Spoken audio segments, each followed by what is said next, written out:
वालेकुम नाजरीन। आज के इस वीडियो में हम बात करेंगे कि एक मुसलमान अब्दुल्ला नामी लड़के ने एक गोरे का सर क्यों उतार दिया। इसके अलावा हम बात करेंगे कि फ्रांस एक सर कटने पर एहतजाज क्यों कर रहा है, जबकि इसके अपने म्यूज़ियम में हज़ारों की तादाद में खोपड़ियाँ रखी हुई हैं। तो नाजरीन, अगर आप ये सारी मालूमात जानना चाहते हैं तो इस वीडियो को एंड तक देखिए। अगर आपने मेरा चैनल अभी तक सब्सक्राइब नहीं किया तो मेरा चैनल सब्सक्राइब कर लें, ताकि जैसे ही कल मैं न्यू वीडियो अपलोड करूँ तो सबसे पहले आपको मिले। तो नाजरीन, बाकायदा वीडियो का आगाज़ करते हैं। नाजरीन, इस वक्त पूरे फ्रांस में एक बड़ा शोर मचा है कि एक आदमी की गर्दन उतार दी गई है। एक मुसलमान ने, एक अब्दुल्ला नामी लड़के ने उतारी है, और वो एक टीचर था जिसने नबी करीम की शान में गुस्ताखी की, और जो खाके बनाए गए थे वो उनको हर साल अपने तुलबा के सामने पेश करता था और कहता था कि ये फ्रीडम ऑफ स्पीच है, ये फ्रीडम ऑफ एक्सप्रेशन है, ये आज़ादी इजहार राय है, लिहाजा इसको नहीं रोका जा सकता। मुसलमानों ने उसे बहुत मना किया, इसके खिलाफ एप्लीकेशंस थी, इसके खिलाफ सब कुछ करके देख लिया, लेकिन ये नफ़रत नहीं रुकी। और जब मुसलमानों को इसने बहुत ज़्यादा तंग किया तो फिर 100 किलोमीटर दूर से अब्दुल्ला आया और इसने आकर वो किया जो इसको ठीक लगा। इसने एक गोरे का सर उतार दिया और उतारने के बाद अल्लाह अकबर के नारे लगाए और शहीद हो गया। इस बात को लेकर पूरे फ्रांस के अंदर आग लग गई है। मुसलमान ममालिक भी इस वाक़े की मज़म्मत कर रहे हैं कि टीचर का सर उतार दिया गया। यानी सऊदी अरब और दीगर जो अरबी ममालिक हैं वो लोग ज़्यादातर ये कह रहे हैं कि हमें दहशतगर्दी के इस वाक़े पे अफसोस है। यानी वो ममालिक इस वाक़े को दहशतगर्दी करार दे रहे हैं, लेकिन इससे पहले जो उस्ताद करता रहा इस पर कोई बात नहीं कर रहा, और खाकों के ऊपर जो मज़म्मत कर रहे हैं वो भी डरते डरते कर रहे हैं। यानी कहीं फ्रांस के साथ हमारे ताल्लुकात बिगड़ ना जाए। तो ये एक दोगली पॉलिसी है मुसलमानों की दुनिया के बारे में। यानी अनफॉर्चुनेटली मुसलमान भी इस वाक़े के लिए इस्तेमाल होते रहते हैं। मैं अब आपको बताती हूँ कि फ्रांस ने कितने मुसलमानों के सर काटे और कितने मुसलमानों के सर उतारे हैं। सिर्फ एक मुल्क के बारे में मैं आपको बताऊंगी।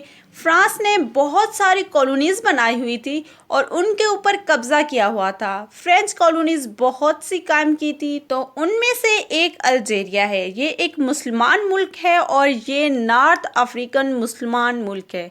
यहाँ पर अरबी भी समझी जाती है और बोली भी जाती है। फ्रांस ने इस मुल्क पर कब्ज़ा किया और बहुत खून बहा है। इस मुल्क में लोगों को कत्ल किया, कत्ले आम किया। इस मुल्क में 99% मुसलमान हैं और वो सर मांग रहे हैं, जो कि रखे हुए हैं फ्रांस म्यूज़ियम में। बहुत सारे सर काट के रखे हुए हैं, खोपड़ियाँ रखी हुई हैं जो मुसलमानों की हैं। नाज़रीन, ज़रा अब थोड़ा तारीख में चले जाएं तो 5 जुलाई 1830 को फ्रांस ने अल्जीरिया को फ़तह कर लिया था और वहाँ की सारी आबादी के ऊपर कब्ज़ा कर लिया था, सारे वसाइल पे कब्ज़ा कर लिया था। लोग आज़ादी मांगते रहे। 66 साल पहले असल आज़ादी की जंग शुरू हुई थी। एक लंबी लड़ाई लड़ने के बाद, एक लंबी जंग के बाद 1962 को अल्जीरिया आज़ाद हो गया था।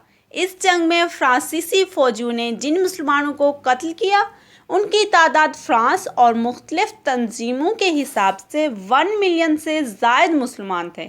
मतलब इस जंग में शहीद होने वाले मुसलमानों की तादाद 1 मिलियन से भी ज़्यादा थी।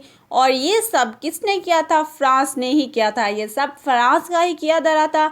इस कदर मुसलमानों को मारा और उनकी खोपड़ियाँ ले जाकर अपने म्यूज़ियम में रखी। और इसके अलावा दीगर कॉलोनीज़ में दीगर मज़हब के लोगों का बहुत बड़ी तादाद में कत्ल किया था। नाज़रीन, अल्जीरिया को आज़ाद हुए 18 साल हो गए और तब से लेकर अब तक ये सिर्फ एक चीज़ की डिमांड कर रहे हैं, और वो चीज़ ये है कि वो चाहते हैं हमें हमारे मुसलमानों के सर वापस किए जाएँ। तो नाज़रीन, अब सवाल ये पैदा होता है कि अल्जीरिया के मुसलमान कौन से सर मांग रहे हैं फ्रांस से।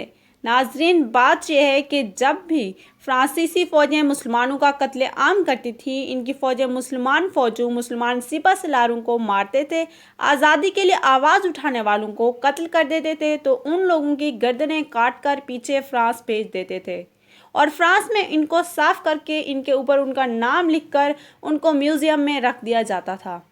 अब यहाँ पर एक और बड़ा सवाल उठता है, वो ये है कि आखिर वो मुसलमानों के सर काट कर म्यूज़ियम में क्यों रखते थे?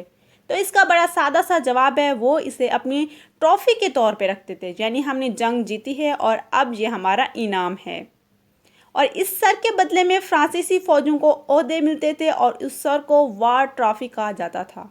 اور ان کھوپڑیوں کی تعداد 30,000 سے زائد ہے۔ فرانس اس حد تک ظلم کرتا رہا ہے، مطلب 30,000 سے زائد سر رکھے ہوئے۔ اگر ان کے اندر انسانیت پیدا ہو گئی ہے، ایک سر کٹنے پر ان کو تکلیف ہو رہی ہے، وہ بھی انسانیت کے ناطے، تو فرانس وہ میوزیم میں رکھے سر ان کے وارثین کو لوٹا کیوں نہیں دیتے؟ ناظرین، مسلمانوں کی دل آزاری میں صرف ایک فرانسیسی کا سر کٹا تو فرانس کس قدر شور مچا رہا ہے آپ کے سامنے ہے۔ تو ناظرین، یہ تھے چند سوالات اور چند اہم ٹاپکس جن کو میں نے آپ کے ساتھ شیئر کیا۔ تو انشاءاللہ کل میں نیو ویڈیو لے کر آؤں گی، تب تک کے لیے اللہ حافظ۔